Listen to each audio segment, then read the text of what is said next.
بات یہاں چل رہی تھی کہ جادوگروں کو فرعون نے کیا حکم دیا کہ میں تمہارے ہاتھ پاؤں لٹکا کے تمہیں قتل کر دوں گا. تو جادوگروں نے کیا جواب دیا؟ انہ من یاتی ربہ مجرمن، جو اپنے رب کے پاس مجرم بن کے آئے گا اس کے لیے جہنم کی آگ ہے جس میں نہ وہ مرے گا اور نہ جیے گا. تو ہمیں مار دے، تو کیا سزا دے سکتا ہے؟ لیکن اللہ جو سزا دے گا وہ تیری سزا سے بہت بڑی ہے. آگے قرآن کہتا ہے وَلَقَدْ أَوْحَيْنَا إِلَىٰ مُوسَىٰ، سورہ اعراف میں اس کی زیادہ تفصیل ہے. جب یہ مقابلہ ہارا ہے نا فرعون، تو اب اس کی مخالفت نے اور زیادہ شدت پکڑ لی، کیونکہ بہت سے لوگ کس کی طرف چلے گئے؟ حضرت موسیٰ کی طرف. فرعون کو اندازہ ہو گیا بھئی یہ جو مخالف موسیٰ علیہ السلام میں یہ اور زیادہ ان کی مقبولیت بڑھ رہی. اس کے اپنے محل میں کچھ لوگ اس کی اپنی بیوی مسلمان ہو گئی فرعون کی. آپ اندازہ لگاؤ، اتنے عیش میں رہنے والی حضرت آسیہ، اور وہ کس پر ایمان لے آئی؟ حضرت موسیٰ پہ. کیونکہ وہ تو دیکھا تھا نا اس نے، تو محل میں بچہ ان کی گود میں پلا تھا، ان کو تو یقین تھا کہ میرا جس کو میں نے بیٹا بنایا ہوا ہے یہ برحق ہے، اور میرا شوہر کیا ہے؟ ظالم. تو قرآن نے حضرت آسیہ کا تذکرہ بڑے اچھے انداز میں کیا ہے. ضرب اللہ مثلا للذین آمنوا امرأۃ نوح للذین کفروا امرأۃ نوح وامرأۃ لوط. اللہ کہتے ہیں کافروں کے لیے میں نوح کی بیوی اور لوط کی بیوی کی مثال بیان کرتا ہوں. پیغمبروں کی بیویاں ہو کے بھی جہنم کی آگ میں. اور ایمان والوں کے لیے اللہ نے دو عورتوں کی مثال دی. ایک حضرت مریم جنہوں نے اپنی عفت کی حفاظت کی، ایسی حفاظت کی کہ ایسی پاک دامنی کہ قرآن ان کی پاک دامنی پر گواہی دے رہا ہے. انتہائی پاک دامن، عبادت گزار، جس کے نتیجے میں اللہ نے کیا معجزہ دیا کہ بغیر شوہر کے عیسیٰ ابن مریم پیدا کر دیا، ایک معجزہ ظاہر کر دیا. اور پھر ان کی پاک دامنی کو بیان کیا اللہ تعالیٰ نے انجیل میں. اور دوسری مثال اللہ نے دی ہے حضرت آسیہ کی، کہ وہ کیا ہے قرآن کی وَضَرَبَ اللَّهُ لِلَّذِينَ آمَنُوا وَضَرَبَ اللَّهُ مَثَلًا لِلَّذِينَ آمَنُوا امْرَأَةَ فِرْعَوْنَ اِذْ قَالَتْ رَبِّ ابْنِ لِي عِندَكَ بَيْتًا فِي الْجَنَّةِ. فرعون نے اتنے ظلم کیے، کہا جاتا ہے کہ جب اس کو لگا نا کہ میری بیوی ہی میرا انکار کر رہی ہے، تو ظاہر ہے اس سے تو آپ کی ویلیو اور زیادہ خراب ہو جائے گی. اس نے ظلم کے پہاڑ توڑے. اور بعض روایات میں آتا ہے کہ کیلوں کو نا پھٹے میں الٹا لگا کے ان کیلوں پہ ان کو لٹایا ہے سزا دینے کے لیے، اور پھر کھینچا ہے پکڑ کے. تو کس قدر اذیت سے ان کی شہادت ہوئی ہوگی. لیکن جب یہ عمل اس نے کیا، کیلوں پہ ان کو گاڑا ہے، تو انہوں نے اللہ سے دعا مانگی رب ابن لی عندک بیتا فی الجنہ، اے اللہ فرعون کا محل مجھے نہیں چاہیے، تو میرے لیے جنت میں کیا بنا دے، اس جیسا، اس سے اچھا گھر بنا دے. وَنَجِّنِي مِن فِرْعَوْنَ وَعَمَلِهِ، اور اس کے جو ظلم ہے اور اس فرعون سے مجھے نجات دے دے. اس نے تو بہت ظلم کیا تھا. تو اس دعا کے نتیجے میں اللہ نے آپ کو شہادت دی کہ فرعون نے ارادہ کیا ان کو قتل کر دو، ورنہ اس سے پہلے بہت ظلم کر رہا تھا.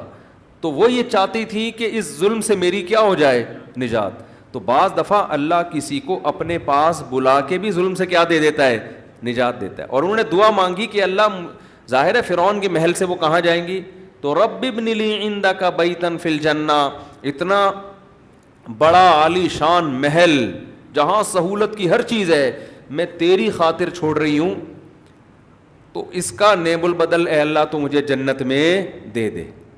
تو اللہ نے ان کی دعا کو قبول کیا. تو حدیث میں آتا ہے عورتوں میں کامل بہت کم عورتیں ہوئی ہیں، بہت کم عورتیں ہیں جو ولایت کے کمال تک پہنچی ہیں، جن میں ایک حضرت مریم اور ایک حضرت آسیہ ہیں جو ولایت کے کمال تک پہنچی ہیں، او کما قال صلی اللہ علیہ وسلم. تو اب کیا ہوا ہے کہ فرعون نے مظالم شروع کر دیے، لیکن قرآن کہتا ہے ہم نے بھی فرعون کو آزمائشوں میں لانا شروع کیا.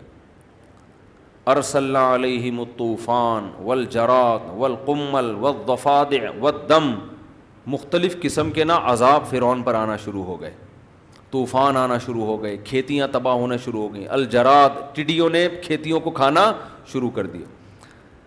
جب بھی کوئی مصیبت آتی نا تو شروع میں تو فرعون کہتا ہے یہ معاذ اللہ موسیٰ کی نحوست ہے, جب تک موسیٰ ہمارے درمیان نہیں تھا اس وقت تک ہمارے ملک میں ایسے حالات کبھی بھی نہیں آئے.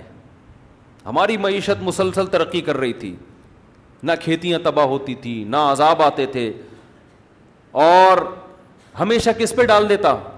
موسیٰ علیہ السلام. اللہ کہتے ہیں پھر ہم نے پے در پہ آزمائشیں بھیجنا شروع کی, پے در پہ اتنی کنٹینیو بھیجو کہ ان کو یقین آ جائے کہ یہ قدرتی آفات نہیں ہے. قدرتی آفت تو سال میں 1 دفعہ ہو جائے گی نا, 2 دفعہ ہو جائے گی, 3 دفعہ ہو جائے گی. تو ایسی پے در پہ آفات بھیجو کہ فرعون اور اس کے ملک میں رہنے والے لوگوں کو یقین آ جائے کہ یہ کس کی طرف سے ہے, یہ خدا کی طرف سے موسیٰ کو ستانے کا نتیجہ ہے. کیسے اللہ رحمان ہے, دیکھو اپنے بندوں کو ہدایت کے لیے کیسے کیسے انتظام کرتا ہے. اللہ تو پہلی دفعہ میں پکڑ کے ہلاک کر دیتا اس کو. تو قرآن کہتا ہے جب انہوں نے یہ کہا نا کہ یہ نحوست ہے معاذ اللہ کس کی؟ موسیٰ کی, تو اللہ نے ان کے اس ظام کو دور کرنے کے لیے ارسلنا علیہم الطوفان, طوفان بھیجا, والجراد ٹڈیوں کا عذاب, والقمل جوئیں پڑ جانا, اور والضفادع مینڈکوں کا عذاب. کھانے میں مینڈک پڑ جاتے تھے ان کے, اتنی کثرت سے مینڈک, پانی پی رہے ہیں گلاس میں مینڈک. اب مینڈک اتنی گھن والی چیز ہے نا کہ وہ اس سے انسان کو الٹی آتی ہے. میں سوچتا ہوں اگر یہ عذاب چائنا والوں پہ آتا, فرعون چائنیز ہوتا, وہ تو سوپ بنا بنا کے پینا شروع کرتا. اس سے پتہ چائنیز والوں کی فطرت کا اندازہ لگاؤ, اس سے اندازہ لگاؤ کہ وہ گندی نجس چیز جو عذاب کے طور پہ اللہ نے بھیجی ہے, اور چائنا والے اس کا سوپ بنا کے, سوپ بھی نہیں ویسے بھی باربیکیو کر کے بھی کھا رہے ہوتے ہیں. تو شکر ادا کرو اللہ نے ہمیں مسلمان پیدا کیا ہے. تو کافر ویسے بڑا صاف ستھرا ہوتا ہے, جو کھائے صاف ستھرا نہیں, کھا پتہ نہیں کیا کیا رہا ہے. مینڈک کوئی کھانے کی چیز ہے؟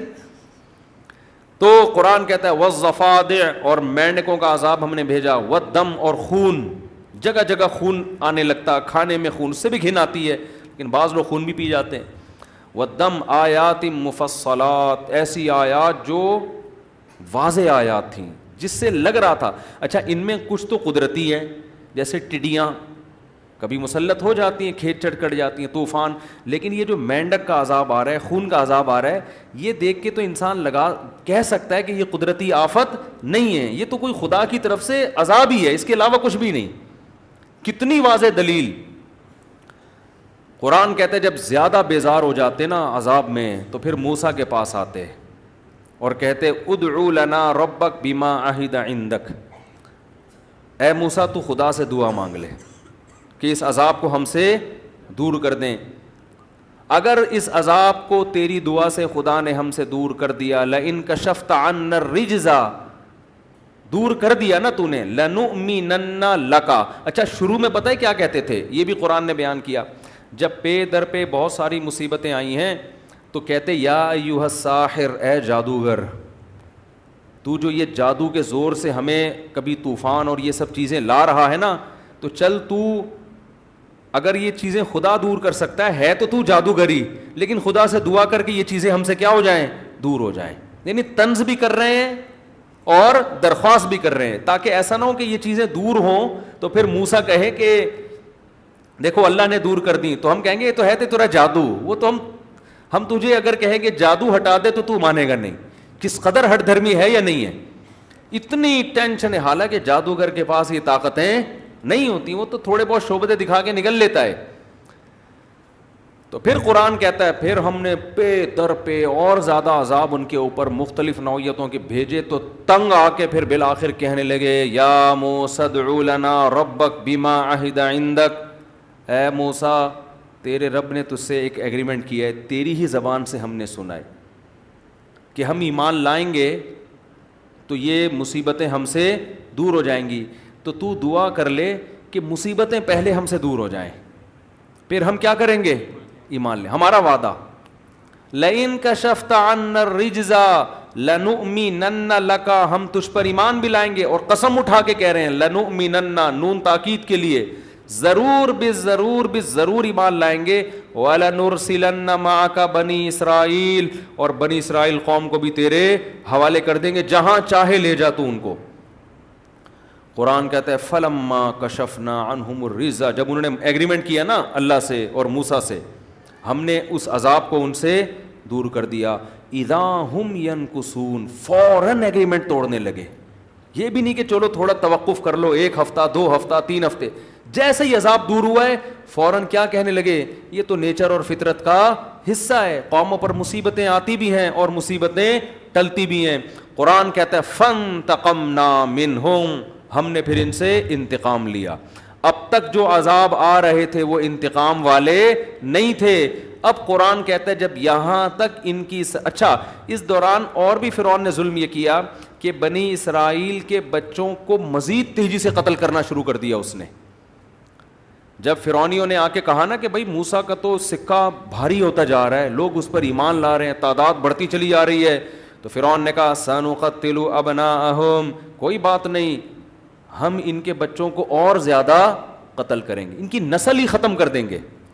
اور بنی اسرائیل پر ظلم ہونا شروع ہو گئے. جب اور زیادہ قتل بنی اسرائیل کے بچے ان کی ماؤں کی گودوں سے چھین چھین کے بچوں کو قتل کیا جانے لگا, تو پھر موسیٰ علیہ السلام کی قوم حضرت موسیٰ علیہ السلام کے پاس